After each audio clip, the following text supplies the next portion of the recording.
Okay, so in this video, I want to wrap up for the sets. As I was discussing, that there are plenty of options available if I go to the official documentation, right? So this what I have tried to cover, it is already there, right? So I covered difference, union, intersection, and symmetric difference.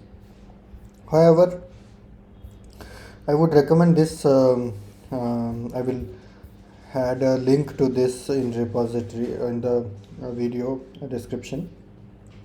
So, but the thing is, you just go through this repository, you will get a lot of latest feature what they're adding and new information. It's a very good recommended way for you to read about, if I'm missing out any function, or if they're adding, or they are making any function obsolete or something, right? So you will get to know the updated information here, and that's why I always recommend for you to read about it. And as of the sets, there are plenty of resources available, right? So you should have a basic understanding about the data structures, what they are used for, what they are, how we can use them, and then which I think I try to cover that aspects. And once you have that, now you have all the universe in front of you to experiment and try to look for optimized way of writing the code, or doing things very very professional way, or very best practices which we take from the industry to stuff like that.